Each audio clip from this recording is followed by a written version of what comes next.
ሰላም ተማሪዎች እንዴት ናችሁ? በዛሬው ቪዲዮአችን የምናየው የግሬድ 12 ሂስትሪ ዩኒት 3 ሶሻል ኢኮኖሚክ ፖለቲካል ዴቨሎፕመንትስ ኢን ኢትዮጵያ ፍሮም ሚድ 19th centuries up to 1941 ነው። በዛሬው ቪዲዮአችን የምናየው የግሬድ 12 ዩኒት 3 ወይም ምዕራፍ 3 ላይ የሚገኘው ይሄ ሶሻል የኢትዮጵያ ውስጥ የሚገኘው በ19ኛው ሴንቸሪ እስከ 1941 ድረስ የነበረውን የሶሻል ኢኮኖሚክ እና ፖለቲካል ዴቨሎፕመንት እድገቶች ኢትዮጵያ ውስጥ የነበሩት እናያለን።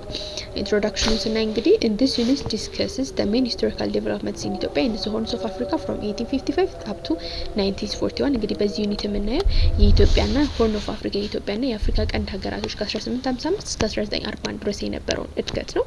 This unit includes the long distance trade and the people's interactions in the 19th centuries, power rivalries and consolidating central governments 1855 up to 1930s ነው። እንግዲህ በዚህ ዩኒት ላይ በ19ኛው ሴንቸሪ የነበረው የሰው ልጆች የረጅም ርቀት ንግድና ኢንተራክሽን ግንኙነት ፓወር ራይቫለሪስ ወይም ይሄ የስልጣን ራይቫለሪ ፉክክር ኮንሲደሪንግ ሴንትራል ፓወር ለመያዝ የሚደረገው ከ1555 እስከ 1913 የነበረው ማለት ነው። The shifts of political center from the north to Showa to the territorial expansions, external relations, challenges and treaties and victories of Adwa are the also issues to treat in this unit. this unit ላይ ሌላ ደግሞ የምናገኘው ፖለቲካል ሴንተሩ from the north to ሸዋ እንዴ ከኖርዝ ወደ ሸዋ እንደሄደ ቴሪቶሪያል ኤክስፓንሽንስ ወይም ይሄ የግዛት መስፋፋት ኤክስተርናል ሪሌሽን ከውጭ ጋር የነበረውን ግንኙነት ቻሌንጅ ችግሮቹ ትሪትስ ጠላቶቻችን ቪክቶሪ ኦፍ አድዋ የአድዋ ድልን እናያለን በዚህ ዩኒት ላይ ማለት ነው። ኢን አዲሽን ከዚህ በላይ ደግሞ the religious doctrine controversies within the Ethiopia Orthodox Church, the birth of Eritrean and Italy colony and the birth of Djibouti as a French colony and the power struggles among the ruling elites from 1906 up to 1930s, the Italian aggression on Ethiopia and the patriotic resistance will address in this topic. ሌላኛው ደግሞ በኢትዮጵያ ኦርቶዶክስ ቸርች ውስጥ የነበረው የአስተምሮት ኮንትሮቨርሲ ወይም ግጭት ኤርትራ እንዴት የኢጣሊ ኮሎኒ እንደሆነች ጅቡቲ እንደ ፍራንስ ኮሎኒ እንደሆነች ከዛ ደግሞ በ1906 ወይም እስከ 1936 ይሄ የኃይለ ከሚኒሊክ ታሞ አልጋ ላይ እስከሆነበት እስከ 1936 የነበረው ይሄ የስልጣን ሽኩቻ በኤሊቶቹ መካከል የነበረው ከዛ ደግሞ ኢታሊያን አግሬሽንስ ኢትዮጵያን ለመያዝ የመጣችበት አግሬሽን ሬዚስታንሱን ራሱ እንዴት እንደነበር እናያለን ማለት ነው። ሶ የመጀመሪያው ቶፒካችን የሚሆነው long distance trade from 3.1 ላይ long distance trade and people's interactions in Ethiopia in the 19th century ይሄ የረጅም ርቀት ንግድና ህዝቦች በ19ኛው ሴንቸሪ የነበራቸው ኢንተራክሽንስ ወይም ግንኙነትን ነው የምናየው ማለት ነው። factors for the rival of long distance trade long distance trade መምጣት ምክንያት የሆኑት the establishment of monarchical systems among the southwestern Oromo regions, particularly in the rise of 5 Oromo kingdoms. The Gibe region is one of the factors that contributed to the revival of the long distance trade in the appearance of the northern Ethiopian merchants in the Gibe region. እንግዲህ the establishment of monarchical system የሳውዝ ኢስት ኦሮሞ ሪጅን ላይ ሞናርካል ሲስተም መፈጠሩ በተለይ ደግሞ እነዚህ 5 ኦሮሞ ኪንግደምስ የምንላቸው አለ ጊቤ አንደኛው ይሄ 5 ኦሮሞ ኪንግደም ውስጥ አንደኛው የነበረው ጊቤ ሪጅን ነበረ። ጊቤ ሪጅን ደግሞ ለዚህ ለሎንግ ዲስታንስ ትሬድ ወይም ለዚህ ንግድ ትልቅ ኮንትሪቢዩሽን መፈጠር ትልቅ ኮንትሪቢዩሽን ነው የፈጠረው ማለት ነው። እንደ contributed the revival of period and the reappearance of the northern Ethiopian merchants in the Gibe region. At the beginning of 19th century, በ19ኛው century, there were an intense regional feudal war that could be an obstacle to smooth conduct of trade. እንግዲህ በ19ኛው century ኢንቴንስ የሆነ ጠንካራ ያለ የፊውዳል ጦርነት ነበረ። እናም ይሄ ደግሞ ለንግዱ መስፋፋትና ለንግዱ መሄድ ኦብስታክል ነበረ ወይም ችግር ነበረ እንደ እንቅፋት ነበረ። Although the period was apparently unstable and unsafe for the smooth conduct of commercial activity, trade improved from time to time. በቃ ከዛም በላይ ደግሞ በቃ አንስቴብል ነበር የተረጋጋና ሴፍ አልነበረም። ይሄ ምንድነው ደህንነቱ የተጠበቀ አልነበረም ለዚህ ኮሜርሻል ወይም ንግዱ ለንግድ እንቅስቃሴው ማለት ነው። ያው በጊዜ ወደ ጊዜ ነው ንግዱ ኢምፕሩቭ ያደረገው የተለወጠው ማለት ነው።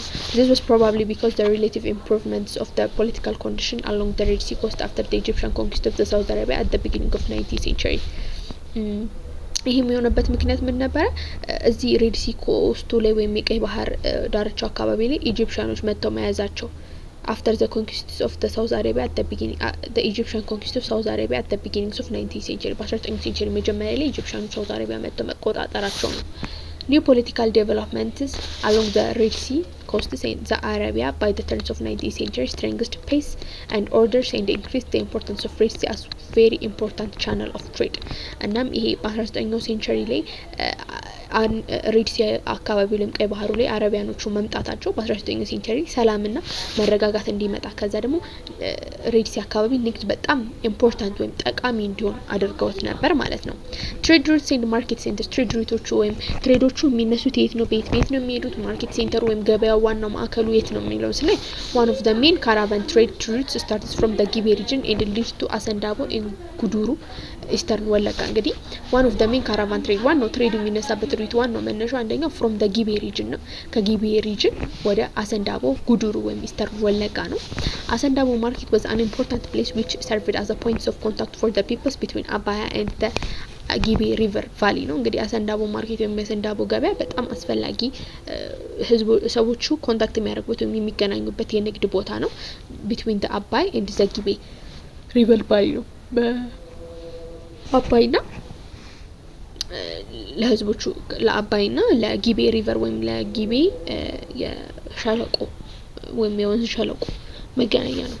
from the Asandabo ከአሰንዳቦ the products of southwestern Ethiopia found their way to Baso in Gojam ከአሰንዳቦ ተነስቶ ከአሰንዳቦ የሚነሱ ምርቶች ወይም ፕሮዳክቶች ወይም እቃዎች of southern west the products of southwestern Ethiopia found their way to Baso in Gojam በባሶ አድርገው ጎጃም ይገኛሉ። ዘባሶ ማርኬት ደግሞ የባሶ ማርኬት ወይ ማሶ ገበያ ደግሞ which is located immediately north of the Abay river way very important meeting place of the merchants who come from different parts of the Ethiopia ይሄ ባሶ ማርኬት ደግሞ የማሶ ገበያ ደግሞ የሚገኘው ኖርዝ ላይ ነው located immediately north of the Abay river የአባይ ሪቨር በስተሰሜን በኩል ለሚገኘው ነው በጣም አስፈላጊ ቦታ ነው ብዙ ነጋዴዎች የሚገናኙበት ከተለያዩ የኢትዮጵያ ፓርት መጥተው የሚገናኙበት ቦታ ነው። Muslim and Christian merchants from Tigray, Gondar, Wallo, Shawa and different parts of present-day Oromia region south of the Abay rivers used to meet at the Baso marketplace ነው እንግዲህ ብዙ ሙስሊሞችና ክርስቲያን ነጋዴዎች ከትግራይ ከጎንደር ከወሎና ከሸዋ ከተለያዩ የኢትዮጵያ ክፍሎች የሚመጡ of the present Oromia region ላይ አሁን ላይ ኦሮሚያ region southern of the Abay river እዚህ ባሶ ላይ ነበር የሚገናኙት ማለት ነው። from Baso one groups of merchants processed to ዳሪታ in በገምድር and then to ጎንደር እንግዲህ ከባሶ ተነስቶ የሆኑ groups of merchants የሆኑ ነጋዴዎች ፕሮሰስ በዳሪታ ይሄዳሉ በገምድር ውስጥ ከዛ ከዳሪታ ደግሞ ወደ ጎንደር ይሄዳሉ ማለት ነው።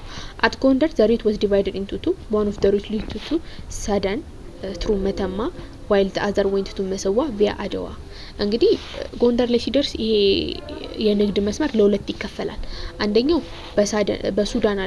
በሱዳን በኩል አድርጎ በመተማ በኩል አድርጎ ወደ ሱዳን ይሄዳል።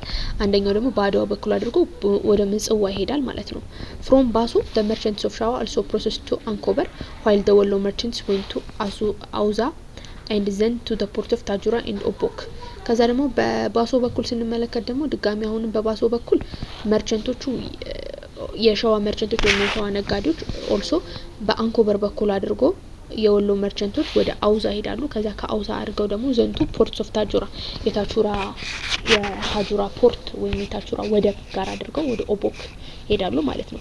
ባቴ and አንቻሮ were very important market centers in ወሎ ውስጥ የሚገኙ እንዲህ ባቴና አንቻሮ በጣም ኢምፖርታንት የሆኑ ጠቃሚ የሆኑ ገበያዎች ናቸው።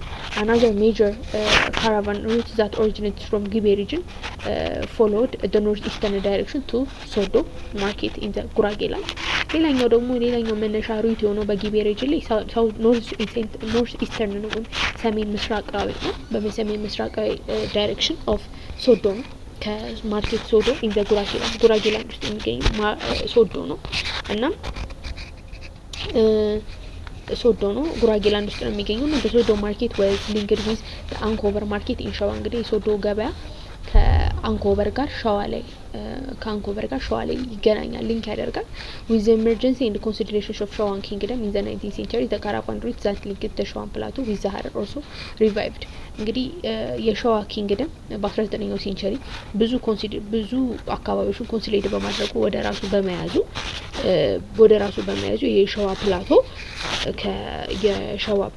የሸዋ ፕላቶን ኮንሲደሬሽን ሚንስ ያው የተገናኙበት ማለት ነው። በመያዙ ብዙ ቦታ በመያዙ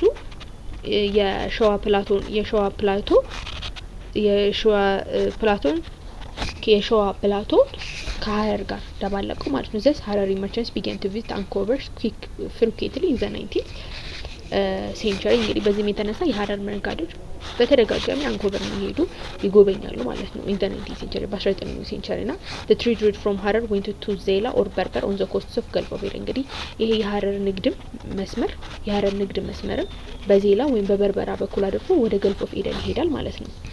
ፕሪንሲፓል ሎንግ ዲስታንስ ካራቫን ሩት ዌር ይሄ ፕሪንሲፓል ዋናዎቹ የነበሩት የካራቫን የሎንግ ዲስታንስ ትሬድ ሩቶቹ መነሻዎቹ የነበሩት አንደኛው ቦንጋ ነው። የመጀመሪያው ቦንጋ ያረግና ሰቃ፣ ከዛ ጅማ ቦንጋ ወይም ከፋ ነው። ከዛ ጅማ፣ ሰቃ፣ ሰንዳቦ፣ ባሶ፣ ጎንደር ይላል። ከዛ ጎንደር ለምን ይከፈላል? ለሁለት ይከፈላል። በተማ አድርጎ ሱዳን ይሄዳል። ከዛ አንደኛው ደግሞ ባዶ አድርጎ ምጽዋ ይሄዳል። ከዛ ሁለተኛው ደግሞ ቦንጋ፣ ጅማ፣ ሰካ፣ አሰንዳቦ፣ አውዛ፣ ታጁራ፣ ኦባክ ብሎ ይሄዳል። ሶስተኛው ደግሞ ቦንጋ፣ ጅማ፣ ሶዶ፣ አንኮበር፣ ሀረር፣ ዜላ፣ በርበር እያለ ይሄዳል ማለት ነው። እዚህ ምስሉ ላይ እንደምትመለከቱት ነው። እነዚህ ነገሮች በደንብ መያዝ አለባችሁ። ብዙ ጊዜ ፈተና ላይ ይመጣሉ፣ ትራንስ ጥያቄዎች ላይ ይመጣሉ። ብዙ ጊዜ ሎንግ ዲስታንስ ሩቶቹ ማለት ነው። በወንጋ አድርጎ ምንድነው ሁሉ ጊዜ በእንትን ያመጣቸዋል፣ በኦርደር ያመጣቸዋል። ኦርደሩ ልክ ነው ወይስ አይደለም እያለ ጎንደር ለሁለት እንደሚከፈል ማወቅ አለ ማለት ጎንደር ጋር ሲደርስ ለሁለት እንደሚከፈል መስመሩ ሀረር ጋር ራሱ ሲደርስ ለሁለት ይከፈላል። ዜላና በርበር አድርጎ በገልፍ ኦፍ ኤደን ከሁለት አንዱ ወይ በዜላ ወይ በርበር አድርጎ ወደ ገልፍ ኦፍ ኤደን ይሄዳል። ከዚያ ሁላችሁ ቦንጋ፣ ጀረን፣ ሰቃ፣ አሰንዳቦ፣ ባሶ፣ ዳሪት ያለና ጎንደር ጋር ሲደርስ ለሁለት ይከፈላል። ከዛ ለሁለት ተከፍሎ በመተማ አድርጎ ወይ አንዱ በመተማ አድርጎ ወደ ሱዳን ይሄዳል፣ አንዱ ባዶ አድርጎ ወደ ምጽዋ ይሄዳል። ይሄንን መያዝ አለባችሁ ማለት ነው።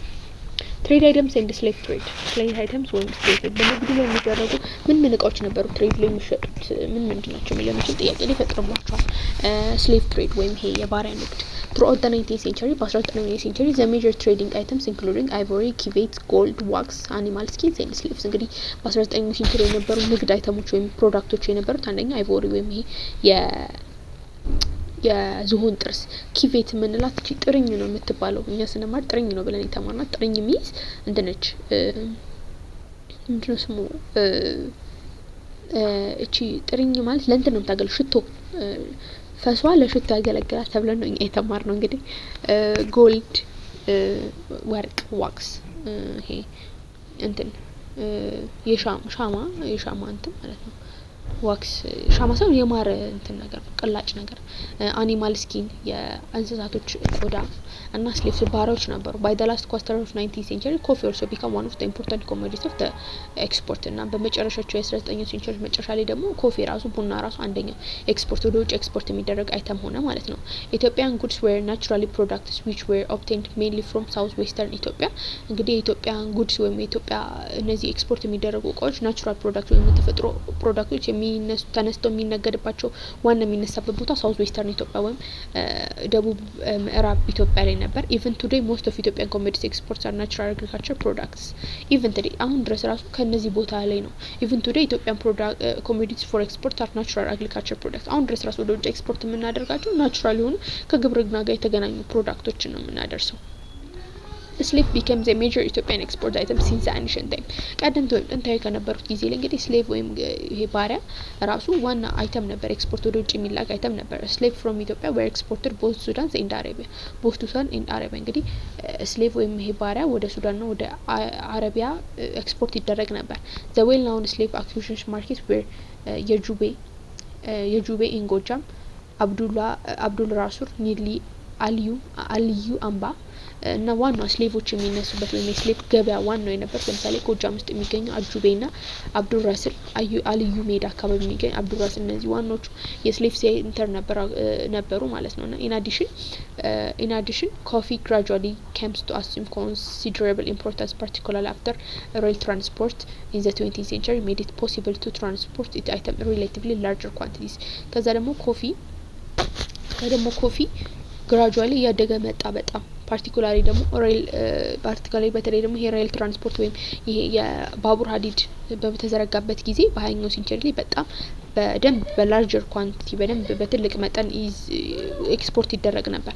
as far as the merchants were concerned, although there was also some Christian merchants, the majority was Muslim traders from northern Ethiopia known as Jaberti.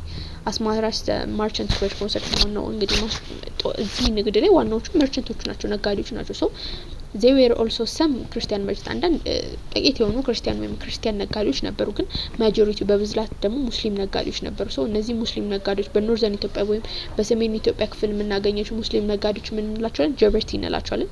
these merchants travelled in large caravans and selecting one of them as the head ነጋድራስ at the terms which was later transformed into ነገድራስ ነጋዴ ራስ ቱ ነጋድራስ። ሶ እነዚህ መርቸንቶች እንግዲህ ብዙ ሆኖ ነው የሚሄዱትና ከመካከላቸው አንድ ሰው ይመርጣሉ፣ ዋና የሚመራቸውን ማለት ነው። ነጋዴ ራስ ነበር የሚሉት። ከዛም በኋላ ይዝም ወደ ምን ተሰዋወረ? ነጋድራስ መባል ጀመረ ማለት ነው። ኢቨንቹአሊ the Afkala who were dominated Muslim merchants in the south western Ethiopia come to dominate the local trades of Gibe region። እነዚህ ጀበርቲ የምንላቸው የሚገኙት ኖርዘርን ኢትዮጵያ ላይ ነው። ከዛ በኋላ ደግሞ ሳውዝ ዌስተርን ኢትዮጵያ ውስጥ ደግሞ የሚገኙ ዶሚናንት የሆኑ ሙስሊም መርቸንቶች አሉ። እነዚህን ደግሞ ስማቸውን አፍካላ እንላቸዋለን። እነዚህ አፍካላ ደግሞ ጊቤ ሪጅን አካባቢ የሚገኙ ሎካል ትሬድ ወይም ሀገር ውስጥ የሚገኙን አካባቢ ጋር የሚገኙ ንግድ ተቆጣጥሮት ነበር። the Jaberti has a dominant role in the long distance trades of 19th century until they became to face a competition from አፍካላ። እንግዲህ ጀበርቲዎቹ ከ19th century ድረስ የሎንግ ዲስታንስ ትሬድ ተቆጣጥሮት ነበር። ነገር ግን አፍካላዎች መጥተው ኮምፒቲሽን ወይም ፉክክር ጀመሯቸው ማለት ነው። አፍካላ had many connections along all the caravan routes from which they collected the important trade commodities። እንግዲህ አፍካላ had many connections along all the caravan routes from which they collected the important trade commodities ነው። እንግዲህ አፍካላ በጣም ከብዙ ነጋዴዎች ጋር ግንኙነት አላቸው። ምክንያቱም ኢምፖርታንት ትሬድ ኮሞዲቲዎች ነው የሚያመጡትና የሚሰበስቡበት ማለት ነውና they had also a better protection from the local people and could easily and safely travel between the marketplace in the north and Gibe region። እነዚህ አፍካሎች ራሱ እዚህ አካባቢ ሲወራሱ ጥሩ ፕሮቴክሽን ነበራቸው፣ ጥሩ እንክብካቤ ነበራቸው። በቀላሉ ከአንድ ቦታ ወደ አንድ ቦታ እዛው ጊቤ አካባቢ መንቀሳቀስ ይችሉ ነበር። although the Jabertis still maintained their monopoly by the middle of 19th century, most of the caravan trade between the south and northern Ethiopia was conducted by the Afkalas። ጀበርቲዎቹ ራሱ እዛው in the middle of 19th century በ19th century አጋማሽ ላይ ራሱ ሞኖፖሊ ብዙን ተቆጣጥሮት ነበረ። ከዛ ደግሞ ሞስት ካራቫን ትሬድ ግን ይሄ በደንብ ተሰብስበው የሚነግዱት ንግድ ግን በብዛት በሳውዝ እና በደቡብና በሰሜን ኢትዮጵያ ክፍል በአፍካላዎች ነበር ቁጥጥር የነበረው ማለት ነው። ትሬድ as a factor for the people's interaction። እንዴት ነው ትሬድ ለሰው ልጆች ግንኙነት ከሰው ልጆች ግንኙነት ጋር ያለው ትሬድ ስንል the arrival of long distance trade in the 19th century had a significant effect on the political development in the Gibe region። ይሄ ሎንግ ዲስታንስ ትሬድ ወይም የሎንግ ዲስታንስ ትሬድ በ19ኛው ሴንቸሪ በጣም ኢፌክት ነበረው ጊቤ ሪጅን ላይ። this was through the agency of Muslim merchants that Islam was introduced to Gibe region in the first half of the 19th century። ይሄ ለምሳሌ እስልምና የተተዋወቀው እዚህ ጊቤ ሪጅን ላይ በ19ኛው ሴንቸሪ መጀመሪያ ላይ በእነዚህ በሙስሊም መርቸንቶች አማካኝነት ነበር። the introduction and the spread of Islam helped the Oromo chiefs to establish monarchy and legitimize their powers by neglecting the Gada systems and other Oromo practices which were against hereditary law or monarchy ነው። ለምሳሌ የእስልምና መስፋፋት the introduction and the spread of Islam የእስልምና መምጣትና መስፋፋት የኦሮሞ ቺፎችን establish monarchy የራሳቸው ሞናርኪና የራሳቸውን ፓወር እንዲመሰርቱ አድርጓቸዋል። ለምሳሌ by neglecting the Gada ሲስተምን በመተው ማለት ነውና other Oromos practice which were against hereditary laws or monarchy ከሞናርኪና ሄሪዲተሪ ውጪ የሚያደርጉት ነበር ማለት ነው። Islam helped the rulers in the southwestern Ethiopia to strengthen their state apparatus and reinforce their authority and facilitate the growth of trade። እስልምና ሳውዝዌስተርን ሩለሮችን የሳውዝዌስተርን መሪዎችን እንደ እንትናቸውን ጉልበታ ፓወራቸውን ወይም ስልጣናቸውን አጠንክሮላቸዋል። ሪንፎርስ ስልጣናቸውን አጠንክሮትና ፋሲሊቴት ዘ ግሮዝ ኦፍ ትሬድ እና ንግዱንም እንዲያስፋፉ ረድቷቸዋል። ዘ ሎንግ ዲስታንስ ትሬድ ክሬትድ ስትሮንግ ሊንክስ ቢትዊን ዘ ፒፕልስ ኦፍ ኖርዘርን ኢትዮጵያ ኤንድ ዘ ሳውዝ ዌስተርን ኢትዮጵያ። እንግዲህ የሎንግ ዲስታንስ ትሬድ ወይም የረዥሙ የሎንግ ዲስታንስ ትሬድ በህዝቦች ኖርዘርን ኢትዮጵያና ሳውዝ ዌስተርን ኢትዮጵያ ያሉ ህዝቦችን ጠንካራ የሆነ ግንኙነት ፈጥሯል። merchants from the north began to intermingle with peoples from south western ኢትዮጵያ። እንግዲህ ኖርዘርን merchants from northern ከኖርዝ ወይም ከሰሜን የሚመጡ ነጋዴዎች እንግዲህ ከሳውዝ ዌስተርን አካባቢ ከሚገኙ ህዝቦች ጋር ኢንተርሚንግል ወይም ግንኙነት መፍጠር ጀምሯል። there was also an exchange of idea and cultures በጣም ከፍተኛ የሆነ የሀሳብና የካልቸር ልውውጥ ነበር ማለት ነው። 3.2 ላይ የምናገኘው power rivalry and consolidating central power from 1855 እንግዲህ 1913 ነው እንግዲህ ከዚህ በኋላ ያለው ቶፒክ በጣም ደስ የሚለው ቶፒክ ነው። ይሄ ስለ ቴዎድሮስ፣ ስለ ዘመነ መሳፍንት፣ ስለ major lords of Ethiopia from 1855 appreciate the struggles of prince በዘመነ መሳፍንት መኖር ብቻ ብዙ ይሄ ኢትዮጵያ ላይ በአፈ ታሪክ የምንሰማቸው ነገሮች ሞር በትንሽ ትዝለኝ አለ። ሶ ከ1855 እስከ 1913 ጊዜ እንዴት ነበር የኢትዮጵያ የሚለው እናያለን ማለት ነው። beginning from 1769 the lasting through the middle of 19th century Ethiopia experienced a period of intense regionalisms እንግዲህ ከ1769 አንስቶ እስከ ሚድል ኦፍ እስከ 19th century አጋማሽ ድረስ ኢትዮጵያ በጣም ሪጂናሊዝም ማለት በአንድ ሴንትራላይዝድ ሆነ አመራር አልነበራት። ሁሉም ሪጅን ተከፋፍሎ የሚመራት ነበረች። by then the country was divided into several almost independent regions politics which were themselves further divided into smaller units. by then በዛን ጊዜ ከሀገሪቷ እንዳልኳችሁ ነው ኢንዲፔንደንት ሪጂናል ፖለቲክስ ነበራት። ፖለቲክስ ነበር ተከፋፍለው ነበር የነበሩትና ራሳቸው እንደዛ ተከፋፍለው ራሱ በትንንሽ ስሞለር ዩኒት ላይ ከፋፈሉ ነበር። ባይዘን ከዛ ጊዜ ጀምሮ the power of the so called Solomonic kings had been roughly weakened እና በዛን ጊዜ ይሄ Solomonic kings የሚባሉት ራሱ ተዳክመው ነበር። የጁራስ dominated ኢትዮጵያ ፖለቲክስ from 1769 up to 1855 እንግዲህ የጁራስስ እንግዲህ ኢትዮጵያን ከ1769 እስከ 1855 ድረስ ተቆጣጥሮት ነበር የኢትዮጵያን ፖለቲክስ ማለት ነው። the Yeju rulers who were also known as ወራሽ were Amarized Oromos with Muslim backgrounds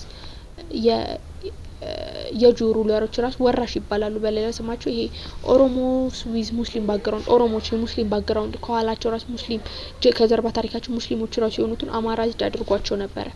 they took the little ras Tewodros the title ras Tewodros and most of them used ደብረ ታቦር as their capital ብዙዎቹ መሪዎቻቸው ራስ Tewodros የሚለውን ስያሜ ይወስዳሉ። እናም ካፒታላቸው ደግሞ ደብረ ታቦር ነበረች። nevertheless the Yeju ras could not bring the last peace and unity within Ethiopia የሆነውና ግን እነዚህ የጁ ራሶች ራሱ ሀገሪቱ ውስጥ ሰላምና አንድነትን መፍጠር አልቻሉም። the period from 1769 up to 1855 which is commonly known as ዘመነ መሳፍንት or era of prince was the time when not only the power of Solomonic kings were roughly weakened but it's also the period of when the Ethiopian Orthodox Church were torn by religious doctrinal controversies ከ1769 እስከ 1855 ድረስ ራሱ ያለው ይሄ ሞናርኪ ዘመኑ የዘመነ መሳፍንት ወይም ኤራ ኦፍ ፕሪንስ እንለዋለን። ሰለሞኒክ ዳይናስቲ የተደገመበት ጊዜ አልነበረም። ኦልዞ የኢትዮጵያ ኦርቶዶክስ ቸርች ራሱ በዶክትሪን ወይም በአስተምሮት እርስ በርስ እየተከፋፈለችበት የነበረበት ጊዜ ነበረ። ሪሊጂየስ ዶክትሪናል ኮንትሮቨርሲ ይሄ የኢትዮጵያ ኦርቶዶክስ ቸርች ቤተክርስቲያን እንዴት ነው ምንድነው ኦሪጂናል ሪሊጂየስ ዶክትሪን ኮንትሮቨርሲ ይሄ በአስተምሮት ዶክትሪን ኮንትሮቨርሲ ጥሩት የገቡት ስንል ክርስቲያኒቲ was introduced in the Ethiopian in the 4th century AD እንግዲህ ክርስትና ወደ ኢትዮጵያ የገባው በ4ኛው ሴንቸሪ AD ላይ ነው። the first dominant Christian sects in Ethiopia with the Orthodox sects of Christianity ለመጀመሪያ ጊዜ ወደ ኢትዮጵያ ገብቶ በጣም ጠንካራ የነበረው የክርስቲያኒቲ አይነት እንግዲህ የኦርቶዶክስ ቸርች ነች። ኢትዮጵያን ኦርቶዶክስ ቸርች ነችና nevertheless there was doctrinal controversy with the Ethiopian Orthodox Church in the medieval period የሆነውና ራሱ የኦርቶዶክስ ቸርች ውስጥ ራሱ እርስ በርስ በአስተምሮት ጥል ነበር በሜዲቫል ፔሪድ ጊዜ ማለት ነው። for instance ለምሳሌ there was a dispute within the church between the houses of Abba Westastos and the house of ተክለ ሃይማኖት ለምሳሌ the dispute the church between በሁለት ቤተክርስቲያኖች ላይ ለምሳሌ አባ አስተዋቶስ እና house of ተክለ ሃይማኖት የሚባሉት መካከል የነበረ ዲስፒት ወይም ግጭት ነበር። the disagreement was regarding the observance of Saturday as Sabbath which was revolved by the emperor ዘረ ያዕቆብ in the 1450s and council of ደብረ መጥማቅ which accepted both Saturday and Sunday as a holiday ይህም ዲስአግሪመንት ወይም ጥሎ የተነሳው ምንድነው ሳተርዴይ ወይም ቅዳሜን እንደ ሰንበት ማየት ነው። ቅዳሜን ወይም ሰንበትን ደግሞ በዘረ ያዕቆብ ጊዜ በ1450 በኮንሱል ኦፍ ደብረ መጥማቅ ጊዜ ነበር ቅዳሜንም እሁድንም እንደ ሆሊዴይ ወይም እንደ ሰንበት የታየው ማለት ነው። during ዘመነ መሳፍንት በዘመነ መሳፍንት ጊዜ there was controversy with Ethiopian Orthodox Church on the birth of Christ ሌላኛው ደግሞ ምን ነበር የሆነ ኮንትሮቨርሲ ወይም ግጭት ነበር። ይሄኛው ኮንትሮቨርሲ በዘመነ መሳፍንት ጊዜ ደግሞ የነበረው ግጭት ምንድነው ኢትዮጵያ ኦርቶዶክስ ቸርች on the births of Christi የኢትዮጵያን ዘመነ መሳፍንት there was a controversy within the Ethiopian Orthodox Church on the birth of Christ ይሄ በኢየሱስ ክርስቶስ ራሱ ነበረ በኢትዮጵያ ኦርቶዶክስ ቸርች ላይ ግጭት one group claimed that Jesus Christ has 3 births ሶስት ልደት while the other sects argued that Jesus Christ has only 2 births ሁለት ልደት ምን ነበረ በአንዶቹ ሴክቶች ምን ይሉ ነበረ ኢየሱስ ክርስቶስ ሶስት ወልደት ነው ያለው ይላሉ ሁለተኞቹ ሴክቶች ደግሞ ምን ያለው ኢየሱስ ክርስቶስ ሁለት ልደት ነው ያለው ይላሉ so the second group is also known as Kara or knife perhaps because of the adherents criticized for cutting the birth of Jesus or Christ down to 2 ሁለተኞቹ ግሩፖች ወይም እነዚህ ሁለት ልደት የሚሉት ምን ይባላሉ ካራ ይባላሉ ካራ ምክንያቱም ናይፍ this means ኢየሱስ ክርስቶስን ልደት ለሁለት ስለከፈሉት ማለት ነው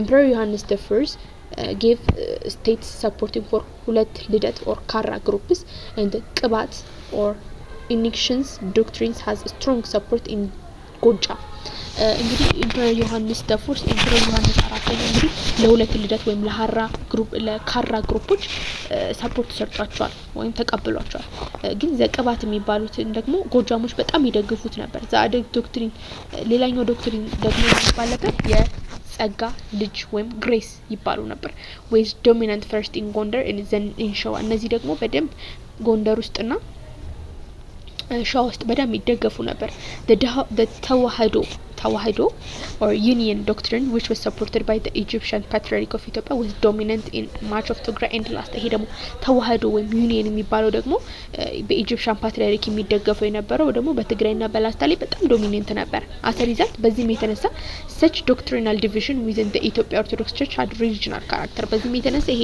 የኢትዮጵያ ኦርቶዶክስ ቤተክርስቲያን ሪጂናል ካራክተር ያዘች በቃ በሪጅን በአካባቢ ነው ትግራይን ትደግፋለች ጎንደር ይሄንን ጎጃም ይሄንን መደገፍ ጀመረ እንደዚህ ካራክተር እንደዚህ ባህሪ ነው this the doctrinal division prevented the Ethiopian Orthodox Church from playing its traditional role as a coercive institutions among the Orthodox Christian masses እና በመሆኑ ይሄ ዶክትሪን መከፋፈል ግጭት መፈጠሩ የኦርቶዶክስ ቸርች ያላትን ይሄ ትራዲሽናል ቀደም ሲል የነበረው ይሄ ትራዲሽናል ሮል ኮርሲቭ የሆነ ወይ ጠንካራ የሆነ ኢንስቲትዩሽናል በኦርቶዶክስ ማስስ ላይ ወይም በክርስትና በኦርቶዶክስ እምነት ተከታዮች ላይ ነበራትን እንትን ኃይሏን እንዳትተገብሩላ አድርጓት ነበር the end of era prince or the ዘመነ መሳፍንት ወይም ዘመነ ፈሳፍንት ያለቀው መቼ ነው ይሄ era of prince የምንለው ዘመነ መሳፍንት መቼ አበቃ እንዴት አበቃ ምንድነው ዘመነ መሳፍንት የሚለው እንያለን the ዘመነ መሳፍንት was characterized by frequent civil wars among the regional lords ዘመነ መሳፍንት እንግዲህ ካራክተራይዝድ ነው ምን አይነት ባህሪ ያለው ስንለው frequent civil war ነበር በጣም ተደጋጋሚ ሆነ በሪጂናል ሎርዶች መካከል ተደጋጋሚ ሆነ እንትን ነበር ጦርነት ነበርና the Ethiopian peasants were the principal victims of the civil war በዚህ ጦርነት ደግሞ በከፍተኛ ሲጠቃ የነበሩት የኢትዮጵያን እንትኖች አራሽ ገበሬዎች ነበሩና the peasants were forced to attend battles against their wills እና ፔዛንቶቹ ወይም እነዚህ ገበሬዎች ራሱ ያለ ፍላጎታቸው ጦርነቱ ላይ እንዲሳተፉ ላይ ገደዱ ነበር they were forced to hand over their produce to lords in their victimacies እና they were forced to hand over their produce to the lords in their vicinities ሳይፈልጉ ራሱ ብዙ ነገር እንዲሰጡ ይገደዱ ነበር peasants has to pay numerous taxes to numerous lords ለተለያዩ ሎርዶች የተለያዩ ታክስ ወይም ግብር እንዲከፍሉ ይገደዱ ነበር they were also obliged to feed and take care of some soldiers that were assigned to them through the billeting system as the soldiers were not salaried because of the frequent wars they could not conduct their agricultural activity peacefully እና ይሄ ራሱ ምን እንዲገደዱ ነበር ራሱ አንዳንድ ሶልጀሮች ወይም አንዳንድ ወታደሮች ስለማይከፈላቸው በየወሩ ስለማይከፈላቸው እዚህ እንትን ፔዛንቶቹ ላይ ወይም አራሾቹ ላይ ጥገኛ የሆኑ እንዲያበሉና እንዲጠጧቸው አራሾቹ ይገደዱ ገበሬዎች ይገደዱ ነበር ማለት ነው ቢሊቲንግ ሲስተም ነበር የሚባለው እና because of the frequent wars they could not conduct their agricultural activity peacefully በዛ ላይ ከዛም በላይ ደግሞ በተደጋጋሚ ጦርነት ስለነበር በሰላም እንኳን እርሻቸው ማረስ አይችሉም ነበር in general the impoverished peasants were also completely exhausted by the perpetual feudal warfare that characterized the periods of ዘመነ መሳፍንት በቃ in general በአጠቃላይ ስንመለከት ህዝቡ በዘመነ መሳፍንት ጊዜ የነበረው ማህበረሰብ በጣም ተሰላችቶ ነበር nevertheless ከዛም በላይ ደግሞ the period of ዘመነ መሳፍንት was not simply a time of complete anarchy or collapse of state power even ከዛ በላይ ደግሞ it did see some periods of relative peace. It did see some relative peace. ሌላኛው ይሄ ዘመነ መሳፍንት was simply a time of complete anarchy and complete anarchy ነበር ማለት ህዝቡ ሙሉ ለሙሉ ሲበዘበዝ አልነበረም collapse of time power አልነበረም ማለት it did see some relative peace ሙሉ ለሙሉ ሰላም አልነበረም ማለት አይደለም ትንሽ ቢሆን ሰላም ነበር during the run of ራስ ጉግሳ the ወራሽ ሀግማሺ gained a solid basis በራስ ጉግሳ ጊዜ ወራሽ ሄጅሞኒ ትንሽም ቢሆን ሶሊድ የሆነ ቤዝ አግኝቶ ነበር ትንሽ የተረጋጋ ጊዜ ነበር in fact during the period of ሸዋ and ትግራይ were not fully under the ወራሽ ሄጅሞኒ even during the tenure of ራስ ጉግሳ even he in fact ራሱ ሸዋና ትግራይ በወራሽ ሄጅሞኒ ውስጥ አልነበሩም በወራሽ አይተዳደሩም ነበር ይሄ ራስ ጉግሳ ራሱ ይዞ በነበረበት ጊዜ moreover the usual lords contributed to survival of institutions of weakened monarchy moreover በቃ የጁ ሎርድስ ኮንትሪቢዩት ያደርጉት በቃ ለረጅም ጊዜ ቆየ የተዳከመ ሞናርኪ ነው the work of traveler of periods are not only stories of decline and destructions travelers the works of travelers of the period በፔሪዮዱ ጊዜ የነበሩ travelers ተጓዦች not only the stories of decline and destruction ውድቀትና ዲስትራክሽን ብቻ የተፈጠረበት አልነበረም their accounts also show some positive things ትንሽም ቢሆን የተሻለ ዴቨሎፕመንት እድገቶች ነበሩ therefore the period needed additional research ምክንያቱም ብዙ አይታወቅም ስለዚህ additional research ዘመነ መሳፍንት ሲወራ አሁን ጭንቅላታችን ውስጥ የሚመጣው ከድሮ ጊዜ ዘመነ መሳፍንት በቃ በጦርነት የተሞላ ዲስትራክሽን የነበረበት ምንም ደስታ ያልነበረበት ህይወት ነው ተብሎኛ ስንማርም ሐሳባችን የሚመጣው ግን ብዙም ጥናት አልተደረገበትም በደም ትንሽም ቢሆን ዴቨሎፕመንት ወይ ፖዚቲቭ እድገቶች የነበሩበት ጊዜ ነበር በደም አዲሽናል ሪሰርች ያስፈልጋል ማለት ነውና as we seen already during the ዘመነ መሳፍንት the central government was greatly weakening ቀደም ስንል እንዳየነው የዘመነ መሳፍንት ጊዜ ሴንትራል ገቨርንመንቱ ወይ ማዕከላዊ መንግስቱ በጣም ግሬትሊ ተዳክሞ ነበርና የኢትዮጵያ ኦርቶዶክስ ቸርች also faced serious doctrinal divisions በዚህ ጊዜ ደግሞ የኢትዮጵያ ኦርቶዶክስ ቸርች ደግሞ መሀል ላይ በጣም ጠንካራ የሆነ የአስተምሮ ክፍፍል ላይ ነበረችና the country lacked peace and stability ሀገሪቷ ሰላምና መረጋጋት አጣ ነበር the peasantry suffered more than any other sections of Ethiopia society እንግዲህ ፔዛንተሮቹ ደግሞ ከሌሎቹ ማህበረሰብ ክፍል እንትኖቹ ገበሬዎቹ ደግሞ በጣም ከፍተኛ ችግር ላይ ነበርና in order to solve these problems they reunited the country a young man named ካሳ ኃይሉ rose against the ወራሽ dynasty እንግዲህ ከዚህ በኋላ ነው ይሄ ታሪክ በጣም ደስ ያለ የሚመጣው in order to solve ታሪክ አይደለም ያው ትክክለኛ ታሪክ ነው ተረት እንዳታረጉት ይሄ ታሪክ ደስ ይላል ግን እንደ ተረት እንዳታስቡት in order to solve these problems እነዚህን ችግሮች ለመፍታት እንግዲህ ከወራሽ ዳይናስቲ አንድ ሰው መጣ ይሄ ሰው ማን ይባል ነበር ካሳ ኃይሉ ይባላል ይሄን ችግር ለመፍታት ካሳ ኃይሉ has four major battles እንግዲህ ወደ ስልጣን ከመምጣቱ በፊት ካሳ ኃይሉ አራት ጦርነቶችን አድርጎ ነበር in November 1852 ካሳ defeated ደጃች ጎሹ ዘውዴ of Gojam at the battle of ጉራማ እንግዲህ መጀመሪያው ላይ ኖቬምበር 1852 ላይ ካሳ defeated ደጃች ጎሹ ዘውዴ የጎጃሙን መሪ ነበረው ደጃች ጎሹ ዘውዴን አሸነፈ ምን ላይ battle of ጉራማ ላይ ከዛ ደግሞ ኤፕሪል 1853 ላይ ደጃች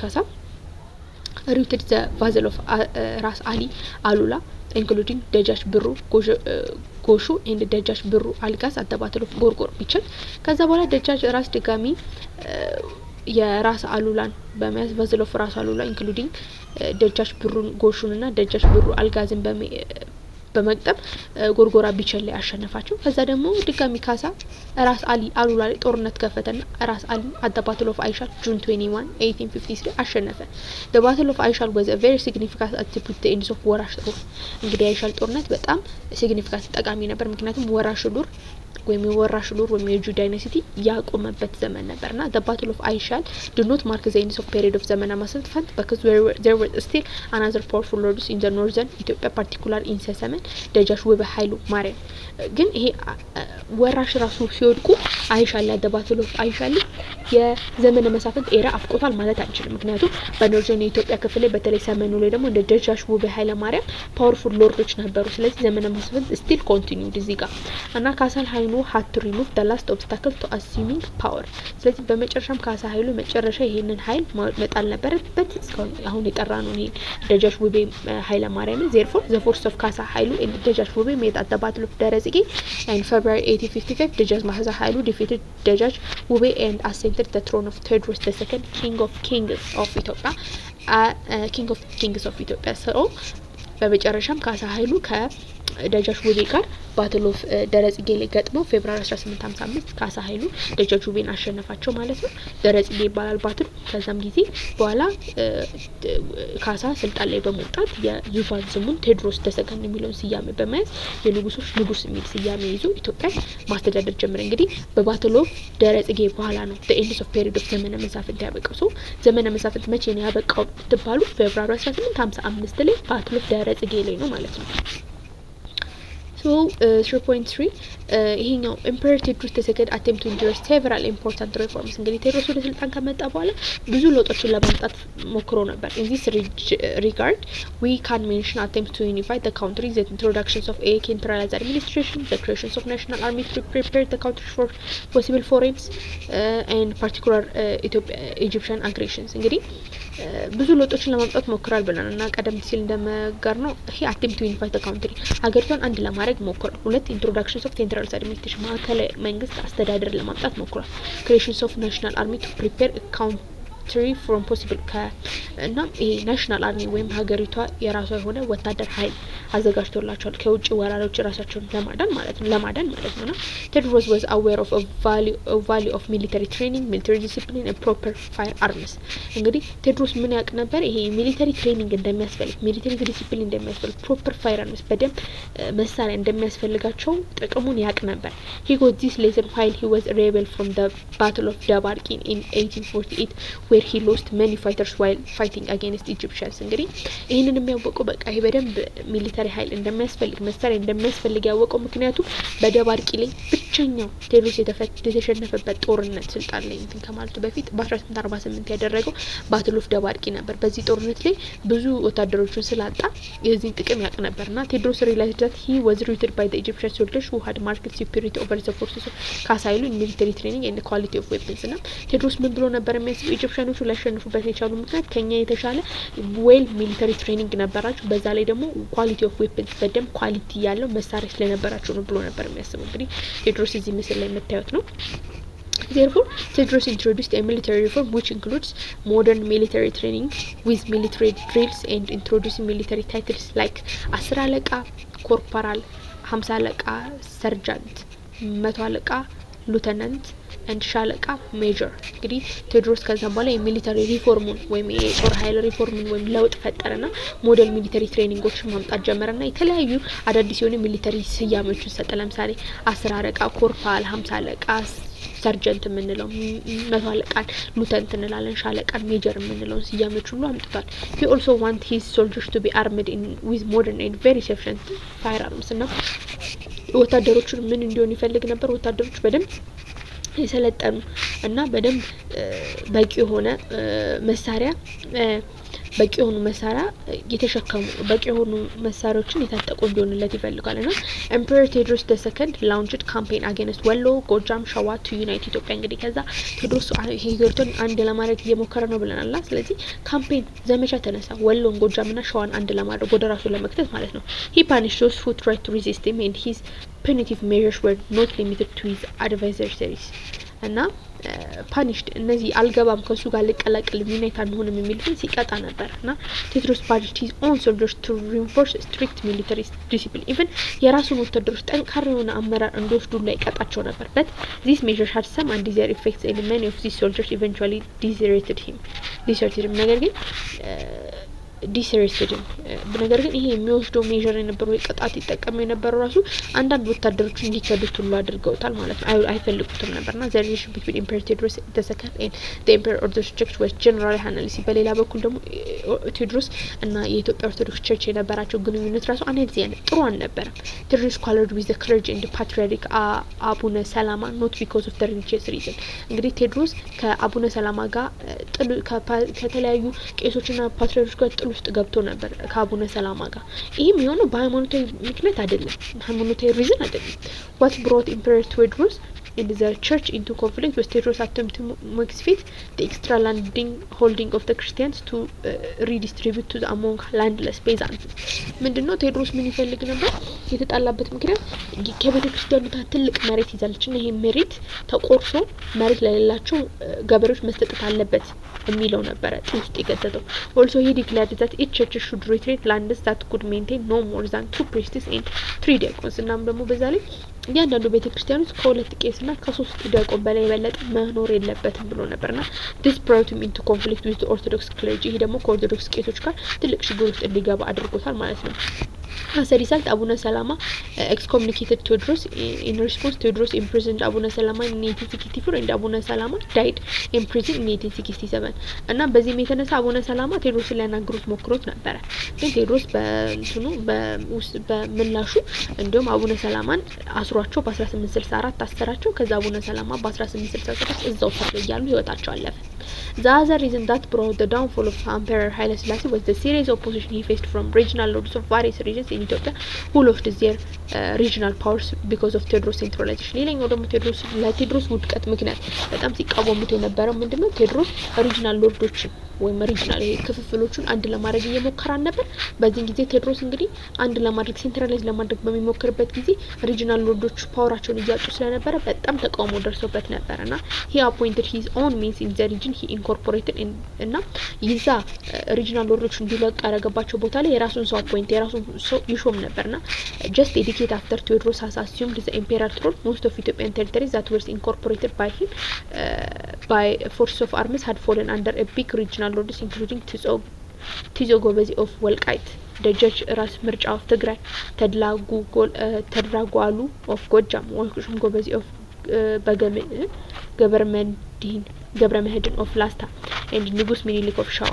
ለምሳሌ Tewodros just decades after Tewodros has assumed the imperial throne ራሱ ቴዎድሮስ ኢምፔሪያል ፓወሩ ላይ ከወጣ በኋላ most of Ethiopian territories were incorporated by forces of army had fallen under big regional lords included ራሱ በፎርሰስ ኦፍ አርሚ እንትን ያላቸው ሰዎች ራሱ ምንድነው incorporated by him by forces of armies ይሄ ይዟቸው የነበረው ቦታ ስልጣን ላይ ከወጣ ራሱ ይዟቸው የነበረው ቦታዎች ራሱ ድጋሚ በሪጂናል ሎርዶቹ ስር ገብቷል። ለምሳሌ እነዚህ ተጾጎብዘፍ፣ ወልቃይት፣ ደጃች ራስ ምርጫ ትግራይ፣ ይሄ ደጃች ካሳ ምርጫ የምንለው ወይም ይሄ ዮሐንስ ደፎርስ የሚሆነው ተድላ ጓል ኦፍ ጎጃም፣ ወቅሹም ጎበዜ ኦፍ ገብረመድህን ኦፍ ላስታ፣ ንጉስ ሚኒሊክ ራሱ ኦፍ ሸዋ እነሱ ራሳቸው መልሰው ራሳቸው ቁጥጥር ውስጥ ከተውት ነው።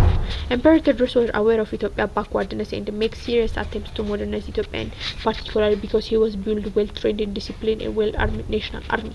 ቴዎድሮስ እንግዲህ ኢትዮጵያ በጣም ባክዋርድ ኋላ ቀር እንደሆነች ሀገር እንደሆነች ያውቃልና በጣም ሀገሪቷ ሞደርናይዝ ወይም አንድ ለማድረግ ሲሪየስ ሞደርናይዝ ለማድረግ ሲሪየስ የሆነ አቴምፕት ሙከራ አድርጎ ነበር። particularly because አንደኛ he wanted to build a well-trained አንደኛ በደንብ የሰለጠነ ዲሲፕሊን የሆነ ናሽናል ወይም የሀገር ውስጥ ወታደር ኃይል መፍጠር ፈልጎ ነበር። he was not solely interested in the importing European manufactured goods. Tewodros was not solely interested in importing Ethiopians manufactured goods. ቴዎድሮስ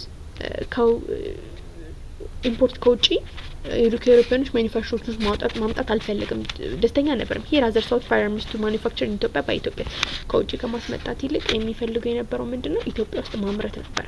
For this he wanted European assistance and wrote letters to King Victor of England to send him skilled personnel, and unfortunately Tewodros could not get quick positive response from the British government for his request for British technical assistance. በመሆኑ ማምረት አይደለም የሚፈልገው። ስለዚህ ቴዎድሮስ እነዚህ ከዩሮፒያኖች ለማምረት እርዳታ ስለሚያስፈልገው እንግዲህ ለኢንግላንድ ለኩዊን ቪክቶሪያ ደብዳቤ ጽፎ ነበር።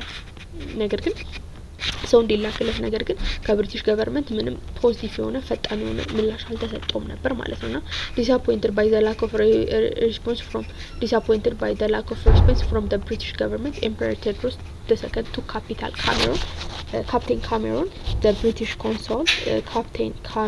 British consul, and the Ethiopian missionaries in the Ethiopia as a hostage and forced them to manufacture mortars in his gun foundry established at Gavat near his capital ደብረ ታቦር። እንግዲህ በጣም ይሄ በብሪቲሽ ገቨርንመንት በጣም ዲስአፖይንትድ በሰጡት ምላሽ በጣም ኢምፐረር ቴዎድሮስ አዝኖ ነበርና ከዛ ካፕቴን ካሜሮን በመያዝ የብሪቲሽ ካውንስል ኦፍ ሚሽነሪ የነበረውን ኢትዮጵያ ውስጥ የነበረው የብሪቲሽ ካውንስል እና ዩሮፒያን ሚሽነሪ የነበረው ካፕቴን ካሜሮን በመያዝ ሆስቴጅስ የሱ ሰዎችን በመያዝ ፎርስድ ዘም ቱ ማኒፋክቸር እንግዲህ ጋፋት አካባቢ ማምረቻ አዘጋጅቶ ነበር። ደብረ ታቦር አካባቢ ትገኝ ጋፋት የምትባለው ዋና ካፒታል አካባቢ አዘጋጅቶ ነበር። እዛ እንዲያመርቱለት አስገድዶ ወሰዳቸው ማለት ነው።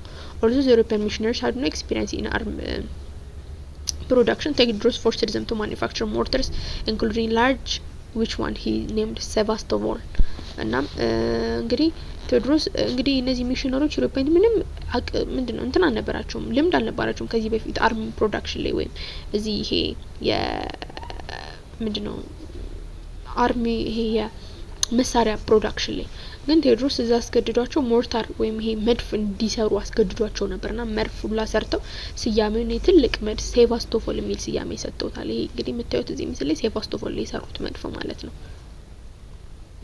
ላይንጋት መቅደላ አምባ ነው የሚገኘው። እንግዲህ the British government trying to convince Tewodros to release European captives by sending Hormozad ራሳም promising that the British were ready to send him the skilled personnel he requested።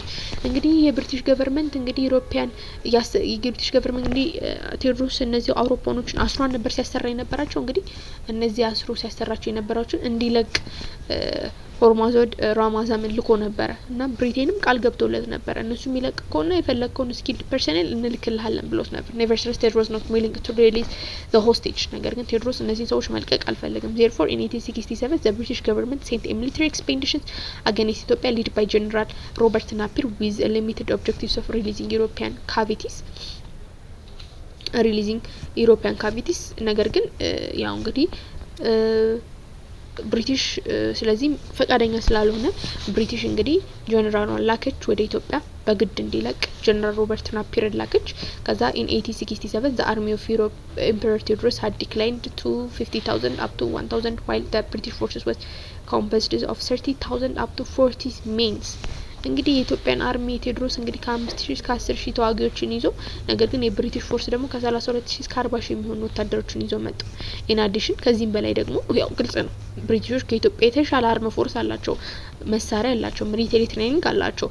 ኢቭን ሰው ራሱ ማለት ነው ሰው ራሱ እኔም እንደራሴ ስነግራችሁ ሰው ራሱ 5000 ከብሪቲሽ የመጡት 5000 እና 10000 ቢሆኑ እና ከብሪቲሽ የመጡት 5000 እና 10000 ቢሆኑ የኢትዮጵያዎች ራሱ 30000 እና 40000 ቢሆኑ ራሱ ብሪቴኖች የማሸነፍ እድላቸው በጣም ሰፊ ነው። ምክንያቱም they have a good or a superiority of military training and quality of firearms የተሻለ መሳሪያ ነበራቸው። on the April 10 in 1868 the British forces retreated the Ethiopian forces led by ፊታውራሪ ገበየሁ at the battle of ኤሮጌ። እንግዲህ ብሪቲሾች እና ኢትዮጵያኖች በአፕሪል 10 በ1868 ኢትዮጵያ ኃይል በፊታውራሪ ገበየሁ እየተመራ እነሱ ደግሞ በሮበርት ናፒር እየተመራ ነው ባትል ኦፍ ኤሮጌ ተገናኙ። እንዚህ ባትል በዚህ ባትል ላይ እንግዲህ the right hand of Emperor Tewodros ፊታውራሪ ገበየሁ lost his life። እንግዲህ በጣም ቴዎድሮስ አዝኖ ነበር ይባላል። እንዲሁም ብዙ መጽሐፍቶችን ካነበባችሁ ብዙ ሂስትሪ መጽሐፍቶች ቴዎድሮስ ከምንም በላይ የቀኝ እጁ የነበረው ፊታውራሪ ገበየሁ ነው ህይወቱን ያጣው ባትል ኦፍ ኤሮጌ ላይ ፊታውራሪ ገበየሁ ህይወቱን ሲያጣ በጣም ቴዎድሮስ አዝኖ ነበርና the days of ፊታውራሪ ገበየሁ is a big blow ይኸው እዚህ ጋር ይላል the days of ፊታውራሪ ገበየሁ was a big blow to ቴዎድሮስ። እንግዲህ ህይወቱ በቃ እንደም ያለው ይላል ብዙ መጽሐፍቶች ላይ ካዩ ፊታውራሪ ገበየሁ ከሞተማ ብሎ እንደሚሆን የተናገረው ነገር ነበር። እንዲሁም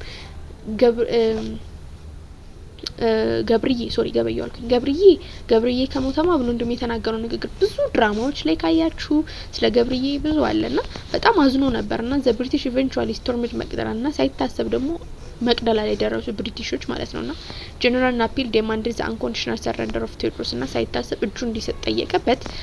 Tewodros was not willing to do so። እጁን መስጠት አልፈለገም። so Emperor Tewodros II first released all the European hostage and then committed suicide in April 13, 1888 at the መቅደላ rather than surrender of the British። እንግዲህ ቴዎድሮስ ፈቃደኛ አልሆነም እጁን መስጠት። ስለዚህ ምንድነው ያደረገው?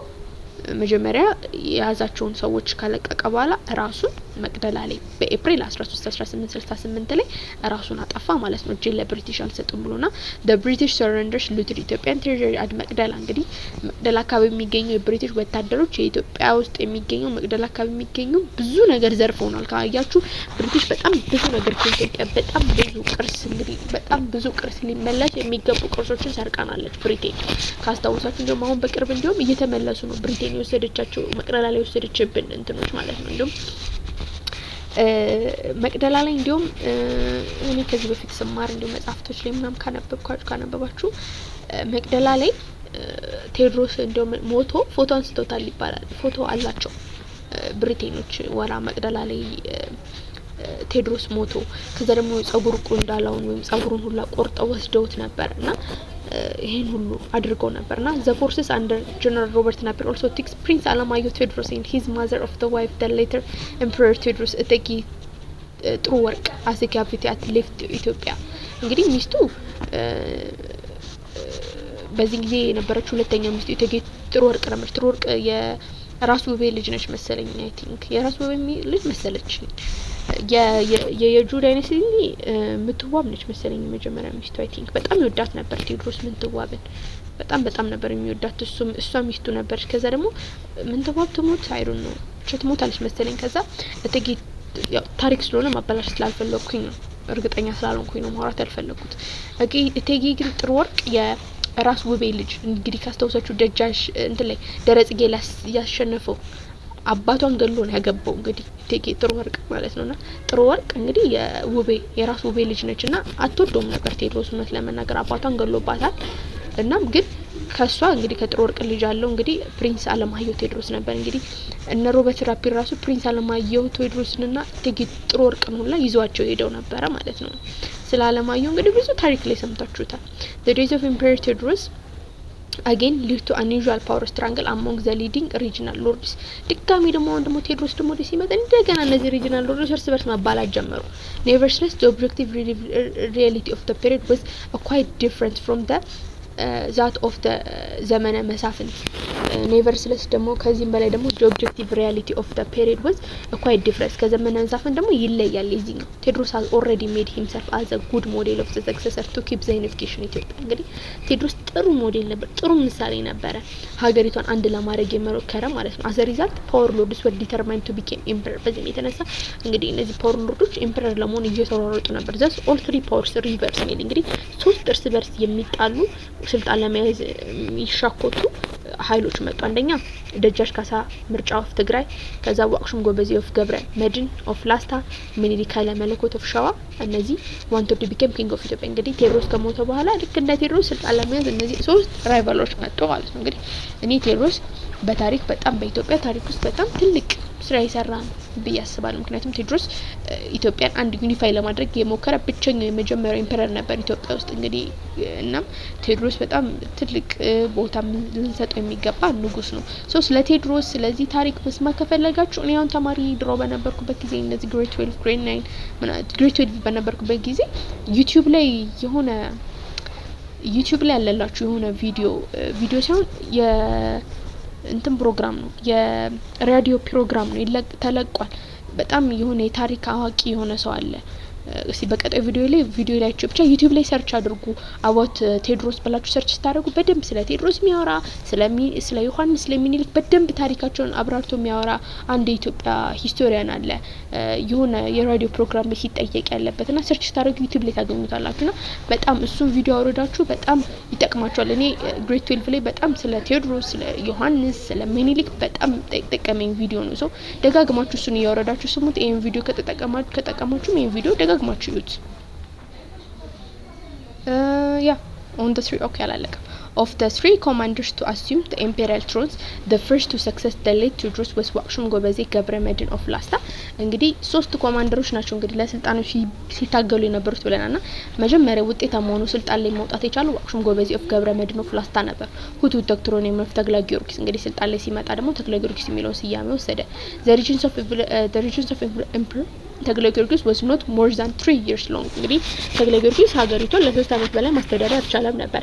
his authority was a serious challenge by the other feudal princes of Gojaam ኤንድ ትግራይ በሌሎች መሪዎች በጣም ቻሌንጅድ ሆነ በጣም ይቃወሙ ጀመር ማለት በጣም ሌሎቹ አስቸገሩት እና ጎጃም ሸዋና ትግራይ ማለት ነው also he tried to consider his authority in other commanders of powers were not willing to obey and recognize him እናም ኃይሉን ሌሎች አካባቢዎች እየሄደ ሁሉንም አንድ ላይ ያደርግ ቢሞክርም ስልጣኑን ሊቀበሉለት አልቻሉም ማለት ነው ካሳ ምርጫ of ትግራይ for instance were not willing to pay tribute to the new emperor ለምሳሌ ካሳ ምርጫ of ትግራይ ካሳ ምርጫ of ትግራይ ወይም ዮሐንስ ደፎርስ ይሆናል ካዛረም ካሳ ምርጫ ዮሐንስ ደፎርስ ራሱ በጣም እንደ ቴዎድሮስ የሚያስደስት በጣም ኢንትረስቲንግ የሆነ ታሪክ ነበር የነበረው ካሳ ምርጫ ራሱ ወደታች ነው ያለን ዮሐንስ ደፎርስ ታሪክ ራሱ ማለት ነው በደንብ ብዙ መጽሐፍቶች አሉ ስለ ዮሐንስ የተጻፉ ስለ ቴዎድሮስ ካገኛችሁ አንብቡ በጣም ነው ደስ የሚለው የኢትዮጵያ ታሪክ ማለት ነው እንደ ቀደም ነገራቸው እንደ ተረተረት አትይሩ ትክክለኛ ታሪክ ነው ያለው ታወራ እንደዚህ ኤክሳይቲንግ ናቸው ግን በደንብ ደስ ይላል ኢትዮጵያ ታሪክ ነው በጣም ጥሩ ነው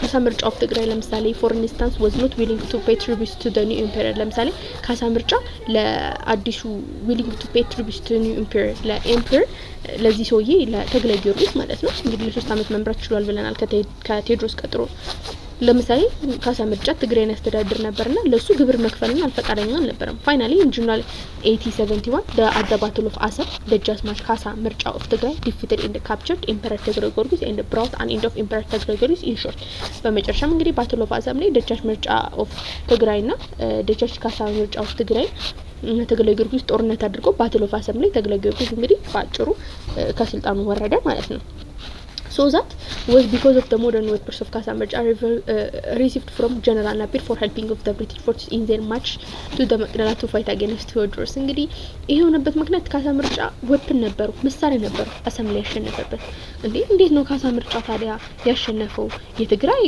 አንድ ሪጅን አስተዳዳሪ ሆኖ እንዴት አንድ ትልቅ አስተዳዳሪ ሊያሸንፍ ቻለ እንዴት ነው መሳሪያውን ያገኘው ቴዎድሮስ ራሱ ያስተዳደረው የነበረ ጊዜ ምናምን ብላችሁ ጥያቄዎች ጭንቅላታችሁ ጥያቄ በጣም ነው ስማር እንደዚህ ጥያቄ ፈጥሮብኝ ነበር ሞር ደግሞ መምህሮችን አልነገሩኝም ነበር ይመስልና በቤኔ ደረስኩበት እንዴት ነበር ስትሉ ካሳ ምርጫ ይሄን ሁሉ ዌፐን ሁሉ መሳሪያ ያገኘበት ምክንያት ጀነራል ናፒር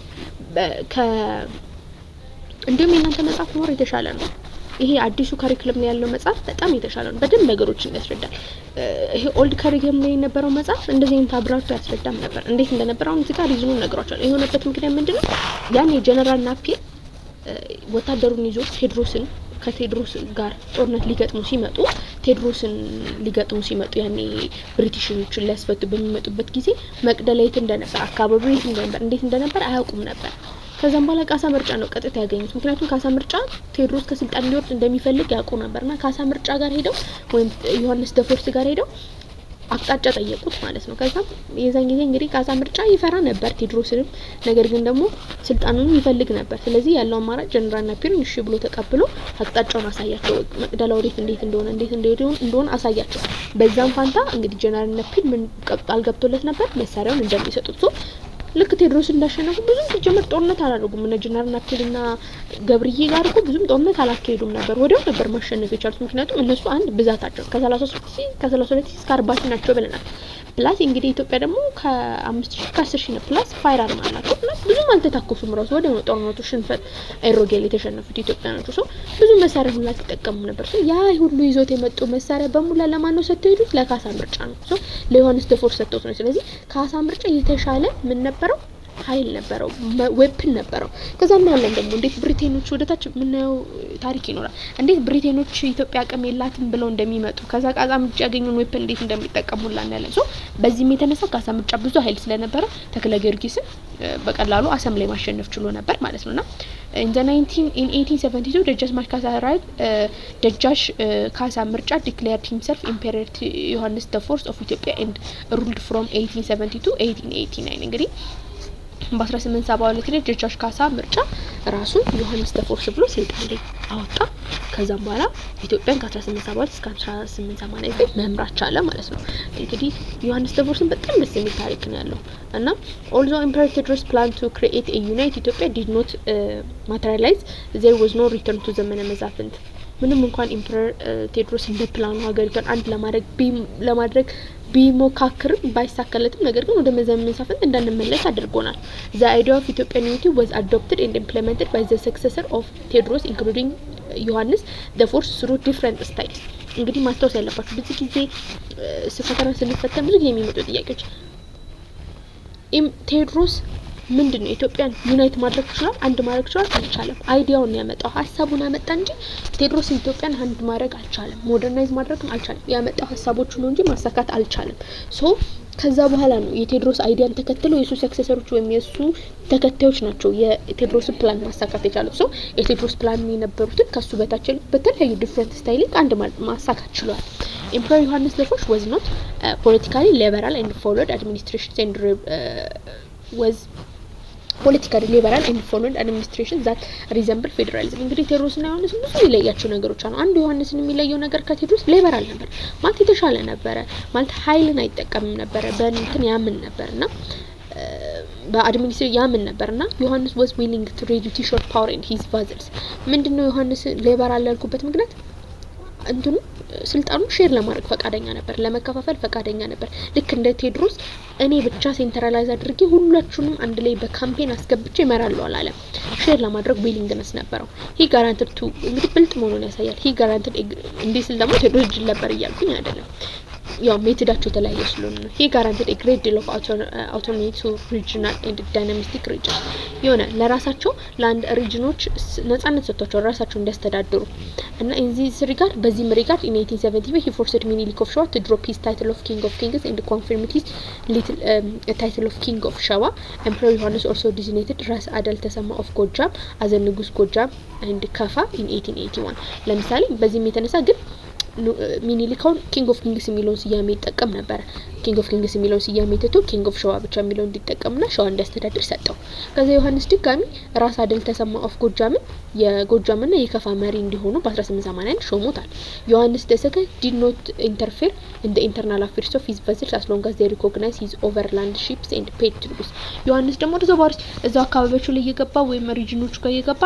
ጉዳዮች ውስጥ ላይ አይፈተፍትም ማለት አይፈተፍትም ስላል ምንም ውሳኔ ይወስን ነበር ለራሳቸው ይሰጣቸው ነበር as long as ግን እነሱ ግን as long as they recognize his overlordship እሱ ንጉስ እንደሆነ እንዲቀበሉና ግን ይሄን የሚያደርገው ንጉስ መሆናቸውን እስከተቀበሉና ግብር እስከገበሩለት ድረስ ነበር ማለት ነው ዮሐንስ the First devoted most of his time and energy to defend his country እንግዲህ ዮሐንስ the First በጣም የተንገላታ ንጉስ ነበር ምክንያቱም ብዙውን ጊዜ በጦርነት ነው ያሳለፈው ሀገሪታችን ከኤክስተርናል ኢንቬደርስ ወይም ከውጪ ገዢዎች ለመከላከል ሲሞክር የነበረ ንጉስ እንዴት ተንገላቶ የሞተ ንጉስ ነበር በቃ እና he fought successful war against Egyptian invaders እንግዲህ Egyptian invaders ላይ ከኢትዮጵያን ኢንቬደሮች ጋር በጣም ትልቅ ብዙ ጊዜ ብዙ ጦርነት ሰክሰስ ይሆኑ በጣም አሸናፊ ድል የተሞሉና ጉንዴትን ጉራን እንግዲህ እናያለን እነሱን ማሸነፍ ችለናል እና he also worked hard to stop the territorial expansion of Italian from መጸዋ to hinterlands of Ethiopia ራሱ ኢጣሊያኖች ራሱ ከመጸዋ